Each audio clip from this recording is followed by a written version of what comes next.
This is the Choose Well Program podcast. In this episode, we're going to talk about part 2 of our conversation with Brandon, who's no longer a bully. And also we're going to talk about the idea of bullying. What is bullying? How do we define it? And how do we, the Choose Well Program, kind of talk about bullying in our assemblies, classroom, and our content that we create? So thanks for joining us. And here we go with this edition of the Choose Well Program podcast.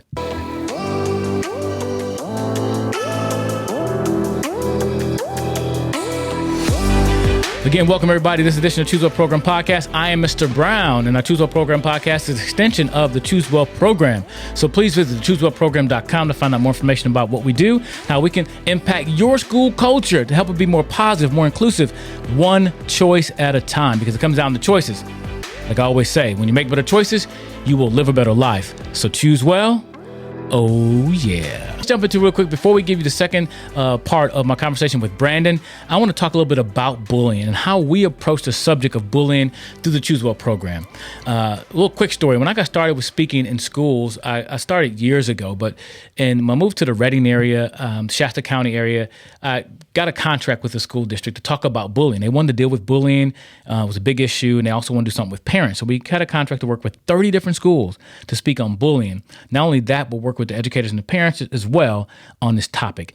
However, I did not want to be known as the bullying guy. The guy just talked about bullying, because I think bullying is just one of the choices that we can make to impact our school cultures in a positive way. The anti-bullying message is a good one. It needs to be there.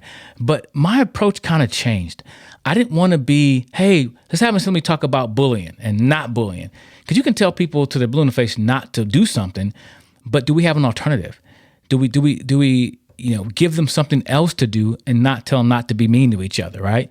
And so we did the bully assemblies, but I want to go more on a positive focus, and we went with this message. I choose to care about others, my world, and myself. That was our message.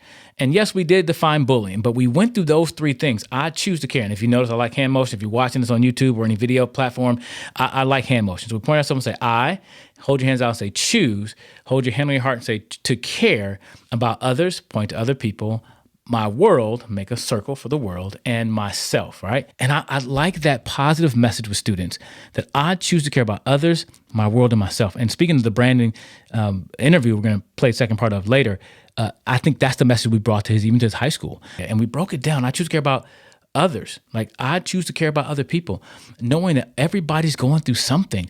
We all got struggles in life, but can we choose to have empathy for other people who may be going through the same thing that you're going through? So we kind of focus on that end, caring about others, our world, what's going on around our world, and even ourselves. Here's the reality.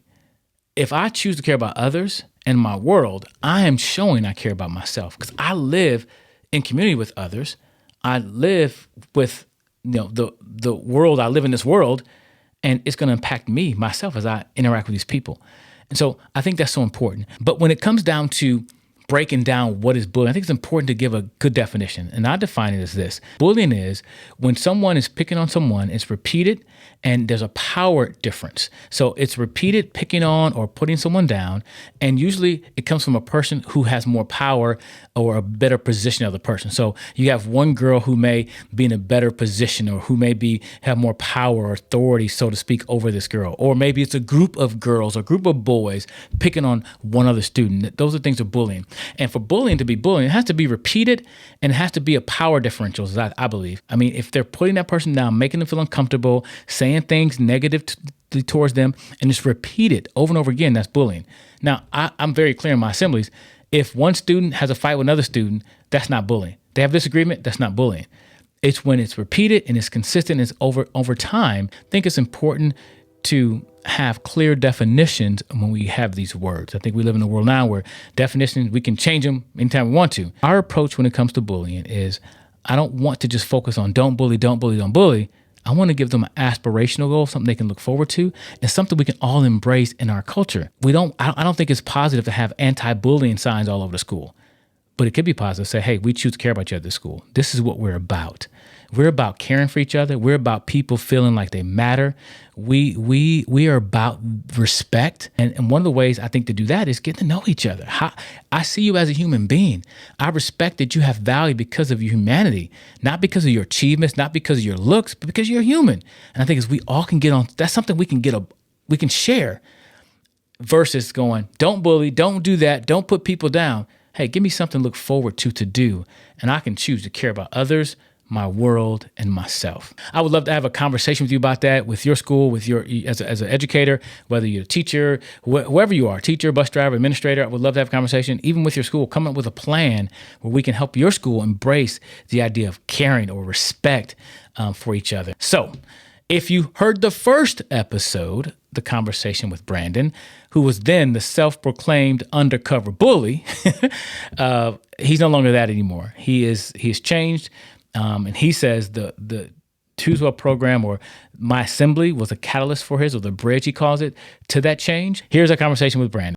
You told me that the thing you took away was choices, choosing well, but responsibility. Responsibility. Like, I'm responsible for, you haven't seen this yet, but we do it to, I put a hand on hip, am responsible for me. And I teach that in assemblies. And I had kids come up and do it, teachers come up and do it. I had a girl at Columbia, she came up, man, her hips all over. She was like, but I want them to get that. I am responsible for me. I think I saw that in one of your videos. Yeah, it's in a lot of my videos. Yeah. And I think I love the fact that kids are starting to resonate with that, because it's ownership. We live in such a use the word victim, a victimhood mentality in our world. So much, from this color of your skin to your gender to whatever you identify as, everybody's been a victim. I'm not saying people don't hurt you, but at the end of the day, I got to be responsible for myself. Right. I can't rely on anyone else to do for me what I can do for myself. Yeah, and like the reality, right, of that moment at 12 years ago, I basically realized I can be the hero of my story, or I can be the victim of my story. Like that was really what I took out of it. Like, and then there was this desire, like, oh, I have this ability, this powerful ability to be a good person. And I can bring other people into that identity too. Right. And I can bring people and say, like, do you want to be a good person? And after that, I literally wanted to change the world. Like, I literally believed, like, okay, I could change the world now. I just didn't. And then I came into like the dreaming phase, and there's too much dreaming. I agree with you. People and some motivational speakers come in, you can do anything you want, you can change the world. You can change your world. Yeah. And that is changing the world. Yeah. Because when you become a better person, and I think that should be the focus. I want to be the best person I can be. And I think there's a book called Atomic Habits. It's a really good book about making habits. And one thing you talk about is having identity habits. Things that your habits are based on who you want to be, your aspirational identity, who you want to be, and even who you are in some senses. And I remember one day my wife said, "You're a good man." And my tendency would be like, oh, no, I'm not. Because my tendency is to think about all the bad I've done that she doesn't know about. My thought life, all stuff that I kind of focus on the negative. Self-talk. Right? Yeah, when we get compliments, we kind of deflect them sometimes, right? We're like, no. But, when she said that you're a good man, I want to be what she sees that I am. I want to be a good man. And so I'm going to embrace that identity of being a good man. Yeah. And that's going to inform my choices for my wife and my kids, my community. I'm a good man. It's not that I'm better than anyone else. Right. There's no pride. There's not like false pride in that. No, I'm making choices to be a good man. Yeah. And will I fail at times? Yeah. But my identity is I want to be a good man. Yeah. And so I think that instead of being a victim and saying, it's about what happened to me, it's about what I'm choosing to do. And I think that's my personal responsibility. And then you exuberate that identity, and people are drawn to it, and people want to see that, like, there's a better way. Because there are so many people who are living in that victimhood mentality, and they've actually made that their hero. Yeah. And so then when you live a life that's actually full of like rich life that feels good and like gives goodness to other people around you, then people are going to want that more. They want to understand what responsibility actually means. Because to me, the reality of the victimhood mentality is like we relieve ourselves from responsibility. Yeah, because I can be the victim. Yeah. It's easier. Yeah, and then it becomes manipulative. Like it gives the choices to other people. Like I'm hurting, now I'm giving you the choice to actually make me feel good. Right. Or you get to commiserate with me and make me feel bad. Because I meet some students, and I really like to hear their stories, but I have to caution some of them to not let that story define who they are. Yeah. So in other words, some kids embrace it. Oh, my mom did this to me, mom, and they always tell that story over and over and over again, and they relive the hurt, and they begin to grab the hurt and say, "Oh, look at me, I'm hurting because of what that person did. You should love me because I'm hurting. You should do this for me because I'm hurting." Yeah. And they don't realize the fact that they're only going downward spiral, not becoming who they want to be, because they're identifying as if they put a cape on, put a V on their chest, I'm the victim, and they want to get love and acceptance through that identity versus being, I'm overcoming this. I am not a victim. Yeah. And I hate to sound so cheesy, but I'm not a victim, but I'm victorious. Yeah. I want to be a victor, not a victim of my life. And I think it's more there's more power in that. Yeah, and that's where I found a lot of hope, honestly. I found a lot more hope when I saw, like, I can overcome this hurt by choosing to be good, by choosing that goodness is actually inside of me, that choosing the responsibility of making good choices. Now, you said this happened when you were a sophomore and came to school, and you had all these thoughts. Let me ask you this question. You may not have the answer to this. Do you think a lot of students go through the same thing you were going through? The shame and just whatever, like the idea that all this is going on and they're hiding it, and they could choose to do something different. Do you think what do you think about students your age? Were they going through that at a time? At 15? Yeah, 15. Oh, yeah, absolutely. I think what's bad, and I don't know about the current generation, but when I was 15, what was bad with us is that we like collected people who were like us. And we basically allowed ourselves to be victims together. So like, and we ran away from it by having fun instead of like addressing it. But like, we longed for it so badly, and we understood each other's stories, but we collectively ran away from responsibility. Honestly, we collectively, and by using our privilege, by using what other people had. So it became manipulative based on their hurts to get what they wanted. Yeah. So they leveraged their victimhood to get what they wanted. And then we created this community together where we were all collectively just running away from our problems. But like, we're still teenagers. We're still young. It's not like we want to go through those things and like address them. We didn't have anybody who was stepping in and saying like, hey, there's a better way. And like, that's just what it was. Right. We wanted to stay hurt. Yeah. Yeah. And I think, and you said, you didn't have anybody. And I think, and I want, as I go to schools, I want administrators and educators to know that, listen, I don't have the idea that when I come in, every kid's going to be changed forever. I don't think that, I come and do an assembly. I think sometimes they expect that. They expect when I come and do an assembly that from this day forward, all these kids start making choices. They wouldn't say that, but they're expecting, hey, but to me, one of my favorite quotes is never underestimate the power of a moment. Never underestimate the power of a moment. So good. So the moment that you heard me speak, you went to this assembly, that was a moment that led to other moments that changed your life. So you might say, hey, you changed my life, but like you also said, this was the bridge to other choices. But without that one, would you have got over the bridge? Exactly. You know what I mean? So exactly. That's exactly why I always point back to you, because I wouldn't have believed in myself. I wouldn't believe that there was a better way. I was stuck in my shame. I was stuck in this pit of hurt, and I felt like everybody else had it figured out, and I didn't. And that day when you spoke, I realized that I could become something. I could become something, because before I thought like my becoming was over, and this is just where I was at. And then the reality was like I still have choices. I was 15. And I could still make the next choice. I could still make the next thing happen for me. I was happening still.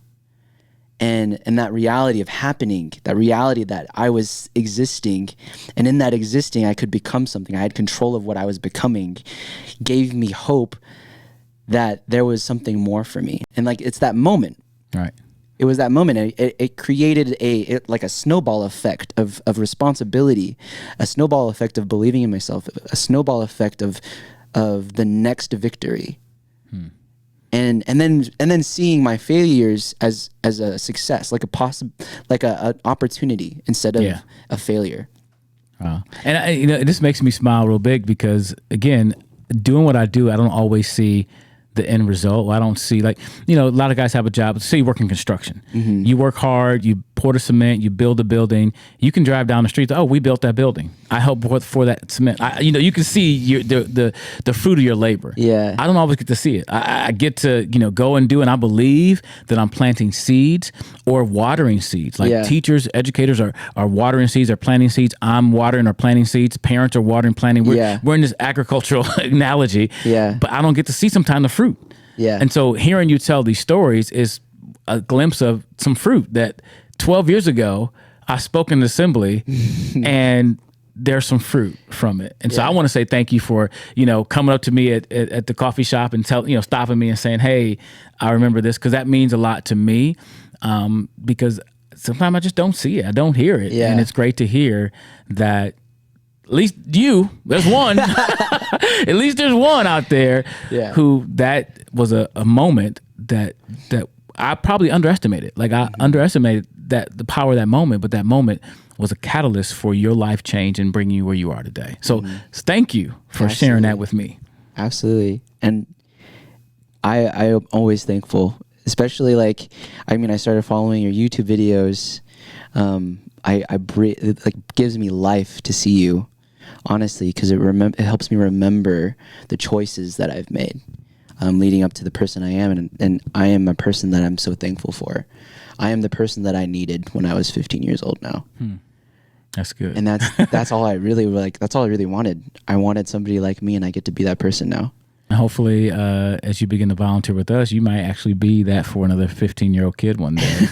I mean, I don't, you know, who knows what'll happen, and even if it's not on stage, and that's what I want to encourage people, everybody doesn't have to be on stage to impact a life. You don't have to be up front. It is how you live your life. And as you mentioned earlier, as you begin to give and share, your life breathes this difference and this energy to people that they see. So you don't have to be on stage to make a difference in a 15-year-old's life. And I think you're doing it now with the work you do. We'll talk about that another time. Yeah. But I want to, again, thank you for being on the show. Thanks for having this conversation. And thank you for just stopping me, because that took a lot for you to say, hey, Mr. Brown, I got to tell you something. I mean, that goes back to the boldness that you've created or helped create.